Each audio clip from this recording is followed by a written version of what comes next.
Hi, I'm Paul J. Welcome to the theAnalysis.news podcast.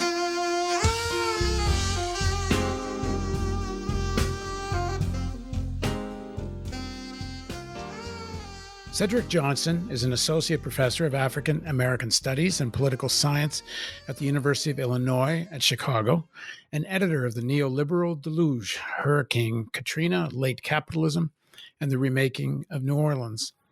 We're going to discuss the mass protests in Chicago and across the country with him. But before I welcome him to the show, I want to share the quote from Karl Marx that he has at the bottom of the page of his emails. For those who don't know the context of the quote, the workers of Paris took over the city and established a radical socialist and revolutionary government that ruled Paris from the 18th of March to the 28th of May, 1871. The Commune, as it was known, the Paris Commune, was eventually crushed by the French army during a bloody week where many of the leaders were executed in Père Lachaise Cemetery. The song The Internationale, perhaps the most optimistic lyrics ever written, was created in the days after the fall of the workers' government when the leaders were being executed. Here's the quote from Marx at the bottom of Cedric's email. The working class did not expect miracles from the Commune. They have no ready-made utopias to introduce par le décret de le peuple, which I think means by decree of the people. They know that in order to work out their own emancipation, and along with it, that higher form to which present society is irresistibly tending by its own economical agencies, they will have to pass through long struggles, through a series of historic processes, transforming circumstances and men. They have no ideals to realize, but to set free the elements of the new society with which old collapsing bourgeois society itself is pregnant. That's Karl Marx in the book The Civil War in France, 1871. Now joining us is Cedric Johnson. Thanks for joining us, Cedric. Hey, thanks so much for having me. So how does this analysis of Marx from 1871 apply to today? Well, you know what I like about that quote, it just offers sort of a dose of sobriety, right? That when we're thinking about trying to transform the society in a much more radical and democratic direction, that whatever we do has to ultimately be anchored in what people's needs are. And I think that there's definitely moments where working as an intellectual and being in conversation with other academics as well as intellectuals working in different settings, there's a tendency for us to sometimes lose sight of that, right? So I like the fact that Marx reminds us about the ferment of the commune and how it's very much anchored in people's needs and the kinds of struggles they were engaged in.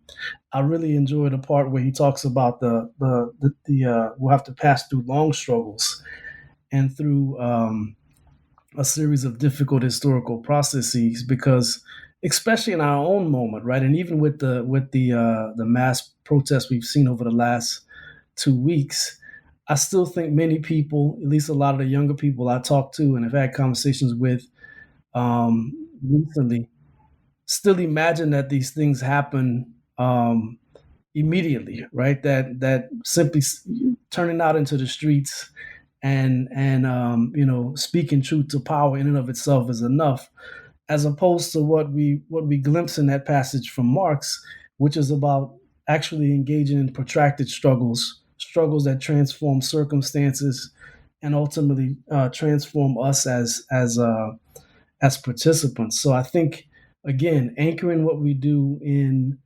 material conditions, trying to get a real clear sense of what our times are like. This is another problem with intellectual life, right? Sometimes we want to reach for what happened historically without thinking through what might be distinct about this particular moment. As a quick instance, I had someone recently mention to me that they thought we were living through a moment that was essentially the 1918 pandemic, the Great Depression, and the 1968 Holy Week riots after the assassination of Martin Luther King.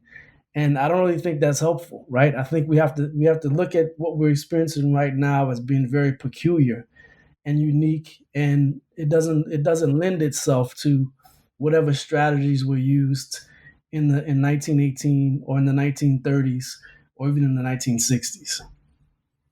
So, what is specific about this moment? I lived through something somewhat like what's happening now. I was in Baltimore for 8 years, and I was there during the Freddie Gray uprisings. Hmm. And at that time, that movement, that motion, which became very large and had similar character in the sense that it began as a spontaneous resistance from Black youth, especially youth from the poorest areas of Baltimore, and then joined by large numbers of white students, and then large sections of working class Black youth, not from the poorest areas but from across the city. Hmm. It took on some scale, but then it dissipated rather quickly. There wasn't a leadership that emerged that could take it to Act Two, to another stage. When the cops got charged by the district attorney, that seemed to be enough to kind of diffuse things. And it's not come back since, and there was nothing really built out of it. Right. But do you think this is a different moment now? Does this have the various convergence of events and forces different than that? I think in some ways, I mean, it's definitely unprecedented, right? I mean, the scale of protest. Um, every state in the union, I think upwards of 500 different towns and cities have had demonstrations and marches. And so, I mean, there's no denying the fact that it's a triumphant moment for Black Lives Matter, because it's important to remember Black Lives Matter. You mentioned Baltimore, which was one of the last of the major protests related to Black Lives Matter before the election of Donald Trump, right? I mean, there was some the summer in which he was elected in Dallas and Baton Rouge, and as well as Minneapolis, St. Paul, right, because of Philando Castile's killing. But the um, the right was quick to put the lid on that, right? I mean, there was a clear move by then candidate Donald Trump to put the lid back on Black Lives Matter and mobilize Blue Lives Matter sentiments, in the run up to his election. And so, pretty much from 2016 until now, Black Lives Matter hasn't figured so prominently, right? It was like there was a cycle of protests in 2014, 2015, 2016, and then we see a bit of a dormancy. But I think there's no denying that it's a triumph. I would actually argue that there's multiple things going on at the moment that may be mistakenly gathered under the banner of Black Lives Matter. So I think on the one hand, there's clearly the George Floyd protests, which share a lot with the Freddie Gray um, moment that you mentioned. In some ways, it goes beyond that, right? I mean, the kinds of demands that seem to be um, close or closer than they were before, like dismantling the Minneapolis police department, which seems like some version of that may be enacted by the city council. We didn't see that before in Baltimore, even here in Chicago, when people protested after the killing of Laquan McDonald, right? After the video of his killing was released. Um, so I think this moment is different as far as the protests. I mean, I think we can on the one hand say that this is an unprecedented level of support for Black Lives Matter. I think I saw a poll that said 57% of Americans now believe that blacks are um, much more likely to be subjected to excessive police force, right? So I think in that ways, Black Lives Matter has become um, the majority opinion, right? Underneath it, I think there's something else that's happening as well, right? And so we could talk about the George Floyd protests, but we also saw what I would call a Donald Trump riots, right? So we saw in many cities looting break out again in unprecedented ways, right? I mean, if you think back to those Holy Week riots after the killing of Martin Luther King Jr., most of those were concentrated in black neighborhoods, and they tended to be ghettoized in a certain way. What we saw over the last couple of weeks was looting and property destruction in central commercial districts throughout the country, right? So Rodeo Drive, there was looting. The Third Street Promenade in Santa Monica, um, Times Square, Union Square in New York, here in the Mag Mile and different parts of the Chicago Loop. And so that's different, right? That's different than what we saw in these earlier historical periods. And I think also, you know, the actual participants are different, right? And so it wasn't just simply the most dispossessed blacks who were protesting and engaging in looting, but you had a broad cross section of the population that were participating and engaging in some of these recuperations of private property and consumer goods that had been denied to them. And I think a lot of that, the reason why I say Donald Trump riots, a lot of that has to do with the backdrop of the pandemic, the fact that we have 40 million unemployed, at least based on unemployment claims, and many more people who are living, close to hunger in this country, right? So I think that also, as well as the COVID cabin fever, I think people have been pent up for a couple of months, and so this moment allows people to be social, to break the shelter in place, and there's also that dimension as well. The last thing I'd say, so there's the George Floyd protest, there's the Donald Trump riot, and then there's also this moment of neoliberal redemption that we're in right now. And I think that may be the most telling and important part of it. That the moment of George Floyd's really graphic and just undeniable abuse of police power in that moment has allowed many corporations that were under fire over the last couple months. I mean, especially the ones connected to the gig economy that continue to work, these delivery companies, as well as companies engaged in various services, Instacart, Amazon, um, Lyft, and all these other companies, which were under pressure from labor activists for their terrible conditions even before the pandemic, but the ways in which they weren't really protecting employees. This really sort of provides them with an out, right? All of those companies posted some sort of blackout message on Blackout Tuesday where they showed their solidarity with protesters. They talked about the history of American racism.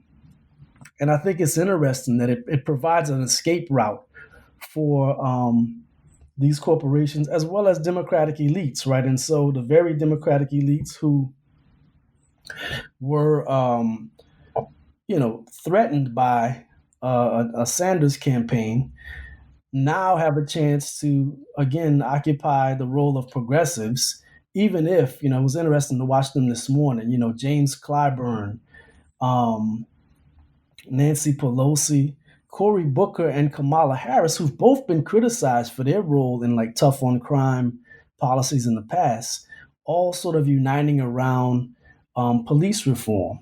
And so it's an interesting moment. I think that, again, it sort of allows for this reconsolidation of, neoliberals, both within the corporate world, but also on Capitol Hill. I do a show where I interview people that starts sort of biographical and then gets into the politics. It's called Reality Asserts Itself. Mm-hmm. And the pandemic is reality asserts itself in a big way. There's these moments where the sort of fabric of mythology, it's almost like a mist that covers up the reality of working class and poor people's lives. I mean, of course, they face the reality all the time, but the rest of the society, which to a large extent is the majority or was, that kind of does okay and is immersed in entertainment culture and, mainstream news, which creates a kind of feeling that no matter what happens, there's always a kind of equilibrium, Right. and that the elites will always solve the problem somehow. And Katrina was a shredding of that fabric, of that mythology. You get these moments. Well, the pandemic's a big one. I don't. We haven't had anything like that in my lifetime, I guess. Where the idea that everything's going to be okay is really falling apart, and there's especially whole sections of the white working class that always felt, and to some extent, I mean, it's not entirely white working class. There's some black workers and Latinx workers that also, have done okay. They work in big industries that are unionized, Right. and they never imagined ever they'd be in poverty. Now, all these big sections of people are going to be facing losing their houses and, years of unemployment. So there is a real change shaping right at the roots of the society. And that converges with a time when people actually can go out and protest because there's no school and people don't have work. Right. But my question is, you go back to the quote from Marx, where one of the things he's saying is that in order to work out their own emancipation, and along with it, to a higher form, which present society is irresistibly tending. We know what he means by that is that socialism is born within capitalism. And you can see now, if there was ever an obvious example of the need for socialized medicine and planning of socialized planning for pharmaceuticals and vaccination and testing and the chaos of the privately owned American healthcare system. I mean, there's never been a more stark example of why we need to move towards that kind of higher form, which capitalism is taking us to, although it's taking a long damn time. If we wrote this in 1871, but is that consciousness growing amongst the people in the streets? I think it is. I would say that I think we've been building, right? I think we're not. I said this to somebody recently on a email thread that I thought we were winning, and people, it was a pretty skeptical group of folks, and I belong to that group. But I feel like over the last, having lived long enough to remember the end of the Cold War, right? I think we're in a different moment than we were in when I was in my 20s and in college, right? I feel like the one example, right? I mean, you couldn't really talk about socialism in the circles I was in the 1990s, early 90s, right? That wasn't a possibility. And this was majority black, mostly Southern circles, right? Nobody was really talking about socialism. That was seen as a sort of bad word. And even when that's the effects of the Cold War propaganda. Right, absolutely, right. And then even when I was in graduate school, I mean, among the students, right, we were, there was a good bunch of us who were engaged in early kind of anti-globalization organizing, and a lot of us participated in the April 26th demonstrations in 2000 against the World Bank in DC. But for the most part, I mean, most of the faculty weren't trying to talk about that stuff, right? That was an easy way to sort of marginalize yourself if that's what you want, to be alienated if you embraced it openly. So I think when I meet people now, especially people who are engaged as activists or graduate students who are actively writing about some of these subjects, and people who are organizing and publicly identifying themselves as socialists, I see a bit of a change. But I mean, the Sanders campaigns for me, maybe the best indicator of it. The fact that he was able to run as a democratic socialist and it didn't work against him, I don't think for the most part. I mean, I think there are places where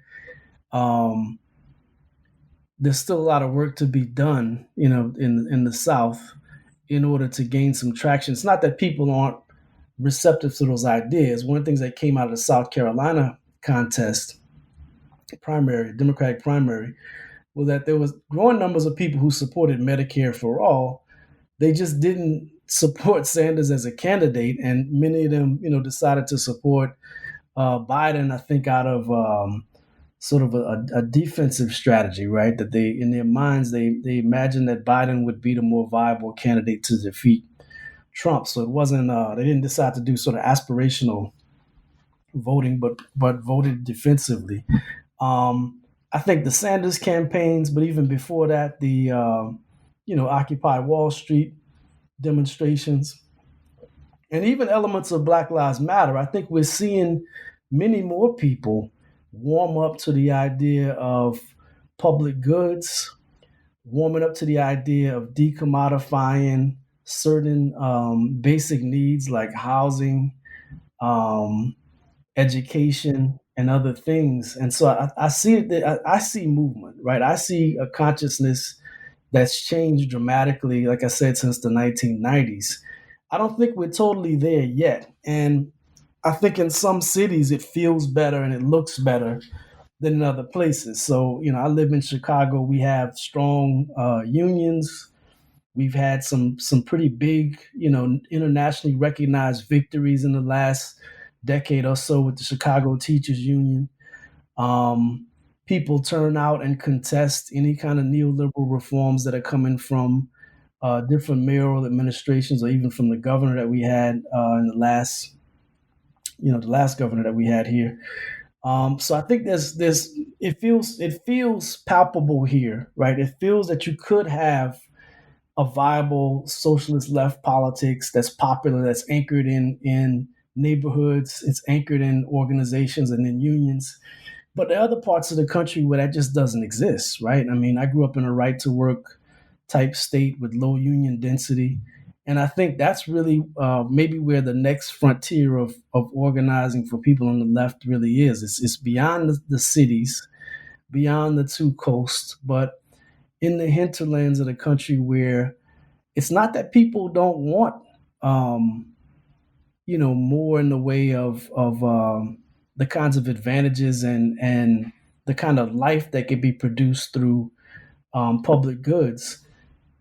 There's just not a clear sense of the pathway from where they are now, where it's mostly Republican governors and in some cases Republican legislatures, to a situation where you would actually be able to achieve those kinds of things. So I think we are moving there, but I think there's a lot of work that still has to be done. And I worry in a way, even about the framing with Black Lives Matter. I've been a consistent critic of it. I think it doesn't really capture the problem, right? When you look at the problem of policing, surely there's no denying Black people are much more likely to be arrested, to be harassed, to be incarcerated, and potentially during an arrest incident to be killed by police. And so those things are realities. But when you look at the national trends, because I think Black Lives Matter is very much an urban driven phenomenon, right? So if I'm in Chicago, of course, it makes total sense. But if I'm in the Dakotas, or if I'm in some other part of the country, the demography changes dramatically. And so when you look at the national figures on arrest related deaths, um, Black people are not the majority, right? They make up maybe around 30% of the total number of people in any given year for the last few decades who were killed by police. The problem with that, when you pose that sort of problem to people, or pose that reality to people, show them those statistics, there's no shift in discussion towards how do we explain that? Like, what is it that a Black person, like Freddie Gray or Laquan McDonald, has in common with the Latinos, the whites, the Native Americans who were also killed by police in other places? And so I think, I wonder how the Black Lives Matter framing, as seductive and as appealing as it may be to so many people, really undermines the potential for much broader alliances, right? And a return to a class analysis, because really what we've seen in the country is it's not just simply Black people who are being over policed, but it's all working class people, and in particular, the most dispossessed segments of the population who are, sometimes dependent upon criminalized forms of work in order to survive. So I just wonder about the importance of Black Lives Matter as a way of framing the problem, whether it really helps us to move in a much more progressive way to build a kind of um, alliances and foster the consciousness you're talking about, or whether it sets us back in some ways and leaves us committed to a liberal understanding of the problems with American society, right? Yeah, I think you put your finger on sort of the core, or at least one of the most critical issues facing building a national popular movement, which is clearly what's needed now.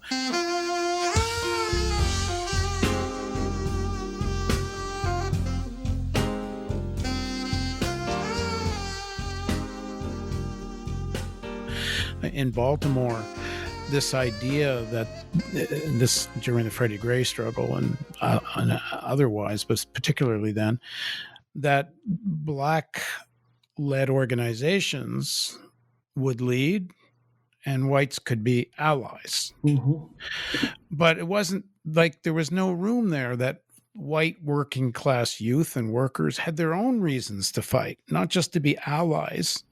Right. And then there was this distinction between Black-led organizations and others. Like I saw even recently, one of these groups in Baltimore has put out this little guideline for youth, and one of them is don't trust any organization led by whites.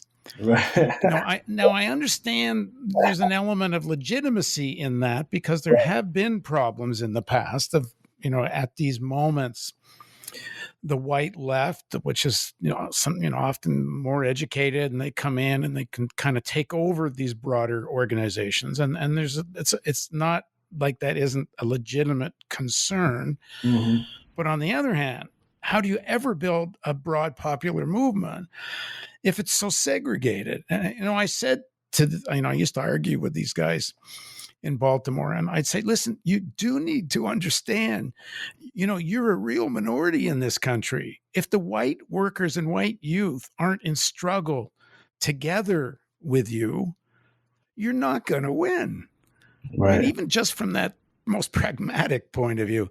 And then more so, and this ideology of nothing to do with the whites and all that, it's actually very pro-Black capitalism.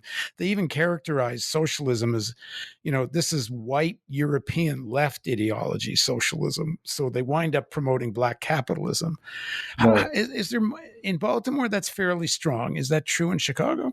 Yeah, absolutely. I mean, I've even seen people wearing Black Wealth Matters shirts, right? So, both that in and of itself, the making of the shirts is Black evidence of Black capitalism. But more generally, that sentiment is still pretty widespread. If you look at the celebrations or observances early this week of the Tulsa race riots, right? The way that event is remembered, right? And that was fairly common, unfortunately, right, for Black business persons to be targeted by racist vigilantes. I think in the case of Ida B. Wells, she migrated to Chicago from Memphis. She was in Memphis. She migrated to Chicago because some of her close friends in Memphis had been assaulted and lynched. Two prominent Black businessmen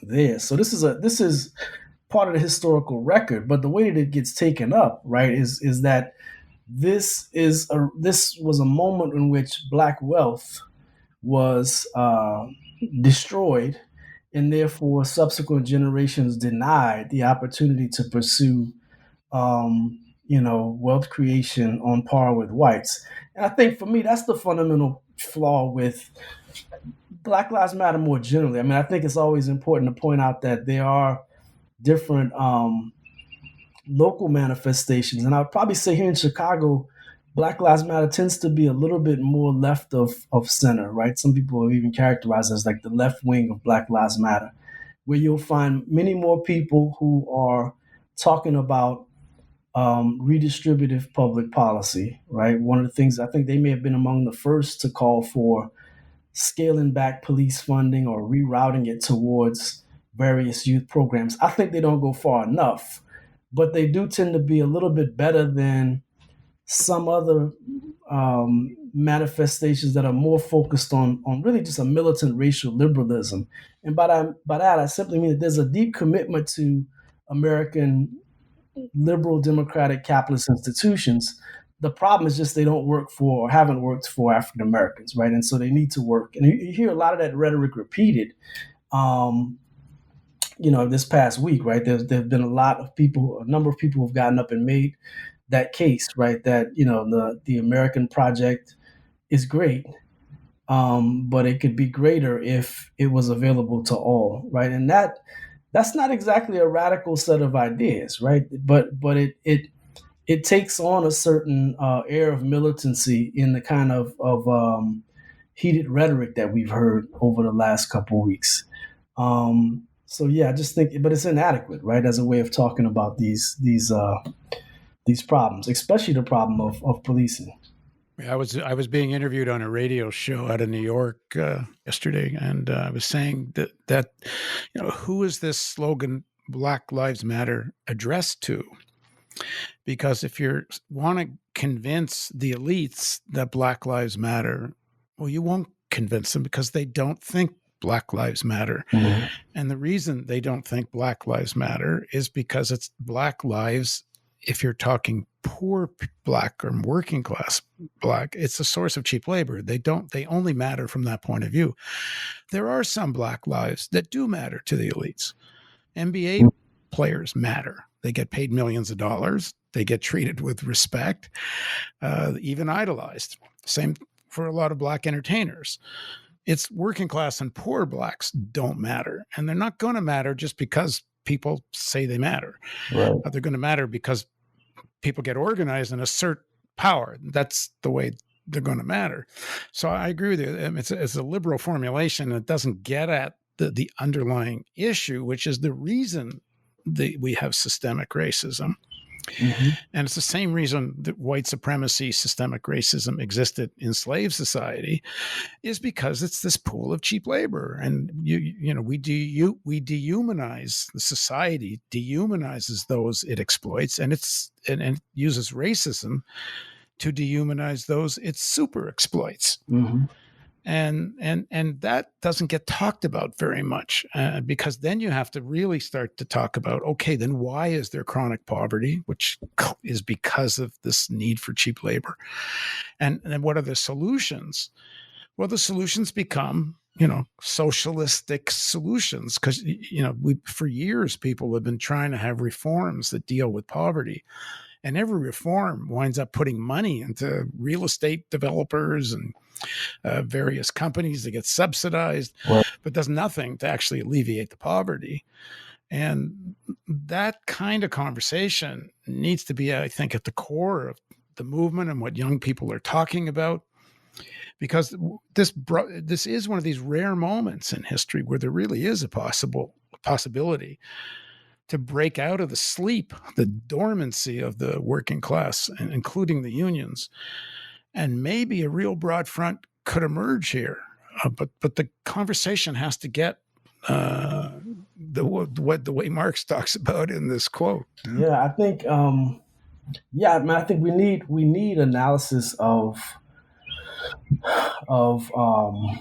the political forces that are in motion. We need analysis of the economy that goes beyond, the most simple formulations we can hear, that can be turned into a slogan. And I mean, just two quick examples. I think one historical of how this plays out. I can go back to the Katrina disaster as an example, and then maybe one more contemporary example from the last week that might be helpful for thinking about the dangers here. If we don't criticize that kind of Black capitalist dimension, where we could easily end up. So when the Katrina disaster was unfolding, there were a few of us folks I was connected to who were writing and thinking about New Orleans, and for a time, there was one email I had going back and forth between myself, Adolph Reed, and John Arena, who wrote a really important book on public housing in New Orleans and how that was, the remaining public housing stock was destroyed and made way for privatized developments in the same place. But we had this conversation going back and forth where we were all baffled by the ways in which there was no major national demonstration, no march on New Orleans to save and protect the right of return for all New Orleanians. But yet at the same time, a year after that disaster, there was a mass migration of activists and students and other folks to Jena, Louisiana to support the Jena Six, right? So the year before, you've got a situation where, 1 million people are displaced. Um, Nearly 2,000 people die. And you have, a lot of uncertainty. It's not clear what's going to happen during that first year after Katrina. But yet, we saw thousands of people um, hop in cars, charter buses and whatever else to make their way to Jena, Louisiana. And what they were protesting there was something fairly simple, but it actually anticipates or prefigures Black Lives Matter. You got a situation where you had an ongoing feud between black and white students at this school. They end up getting into there's a lot of intimidation. I think one of the white kids hung a noose on a tree outside. Eventually, some of the black kids assault one of these white students, and they're put on trial. Right, they're suspended, and they brought up on criminal charges. And so the mass mobilization was about helping them to get to beat this case, right, and to get their lives back. And like I said, Adolph and John and I, Jay, we were really like we couldn't understand why. And I think the conclusion we all sort of came to was that it was much easier for people to look at a little small town in Louisiana like Jena and see what was a clear, racial play unfolding. Right? It was like a clear morality play. Black students who were being unjustly treated in a southern town. There's a sheriff who looks like he's racist. The authority figures don't seem like they're being fair. And so it really fit people's sense of what America has historically been about. And it was easy to sort of take on a strong protest stance in that regard.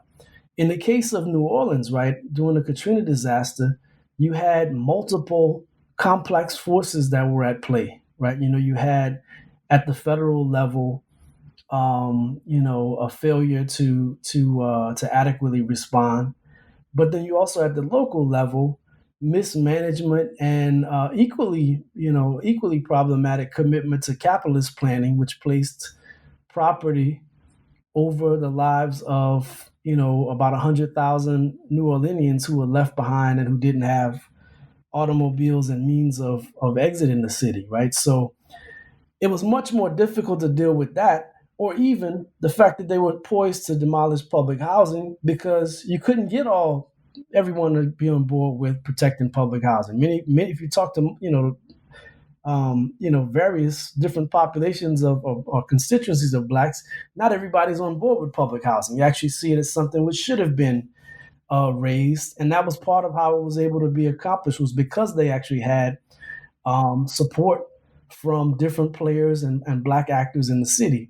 So I think that's one of the problems. If you compare those two, Jena Six and Katrina, one is easy, unequivocal anti-racist stance that needs to be taken, right?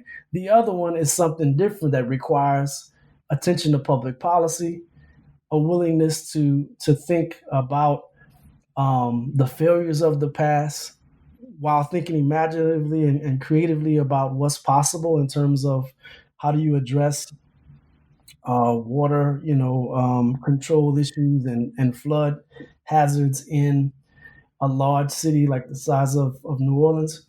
And so I think that just didn't really, it was a much more difficult thing for people to mobilize around, right? And the anti-racist framing of it didn't really help, right? It didn't explain why some black New Orleanians were able to hop in their cars and escape the disaster, and others were left behind. You needed to have a class analysis in order to understand that. And so, we didn't get it, and that's why you also didn't have the mobilizations. The more recent example I'll give you has to do with the ways in which Lori Lightfoot responded to the protest after George Floyd and the ways in which those escalated into full on riots and looting in downtown. One thing she immediately did what most mayors would do. She used the National Guard to create this big perimeter around downtown to protect it from potential looters going forward, right? She immediately did that. The effect that that had, however, was that it pushed some of that looting activity out into the neighborhoods, right? And so Friday and Saturday of the week before last, you had looting in the loop. Right after that, it spreads to the neighborhoods and even to some of the adjacent suburbs. And the effect is disastrous for a lot of communities. I mean, some people are already struggling in the midst of the pandemic because they were living in food deserts. Now you have the one or two pharmacies or grocery stores that were within the vicinity of various working class and poor neighborhoods are now gone, right? Some of them totally gutted, and it's unclear whether or not there'll be reinvestment in some of those stores in the short run or even the long term. The next move that Lori Lightfoot makes is also pretty characteristic, right? What she does, after facing a barrage of criticism from activists as well as some of the aldermen in the city, is that she hires three private security firms to protect the stores, not the people, right? In many cases, these folks were terrorized by vigilantes, by armed gangs, some who were protecting their neighborhoods, some who were simply taking advantage of the chaos and really the retreat of police. Um, she hires these private security companies to protect the stores now. I think they spent somewhere around $1.2 million among these three different companies. All three of these companies are minority owned firms. And so you could easily see how going forward, right, there's a way for some mayors like Lightfoot to address the questions of inequality through pure symbolism, right? Again, drawing on this idea of black capitalism. I mean, one of these firms that she hired is actually one of the largest black owned firms in the country.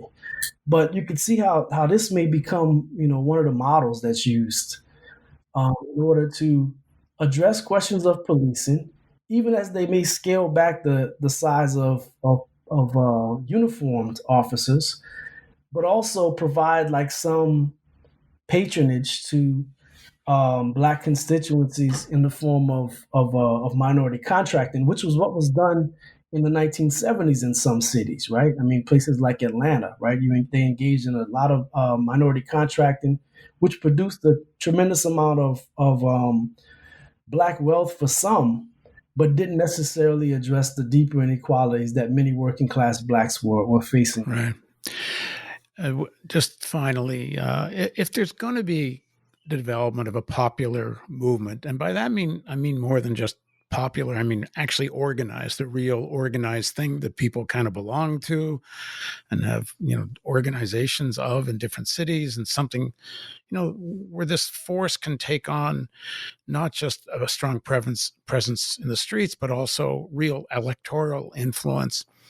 I think the unions are going to be critical in building such a thing. Do you see that happening? For example, you would think, looking at the unions across the country, teachers in Chicago are one of the ones you would think had better move, because a lot of them won't. Yeah, I mean, I think that's Chicago's a good model, right? We've been able to elect a number of Democratic Socialists to the city council, and I suspect that will continue, right? I think that grows directly out of those earlier victories with the Chicago Teachers Union. But I think that's happened in other cities as well, right? Places like Seattle. But I think that I'm not sure what the vehicle might be, right? I mean, I think unions have a role to play, and I'm certainly a union guy, but I just wonder what the form will be, right? Does it mean, as we saw with Sanders, in the places where the Democratic Party is kind of the only game in town, that you work to make that party as progressive as it can be, right? Because in some places like those states within the heartland of the country, right? That's pretty much what you have. Or are we looking at something where activist networks and maybe more ad hoc type formations are going to be more helpful, right? More alliances around different issues. I'm not altogether sure. Yeah, I'm not either, but I'm guessing it's some form of all of the above. Right.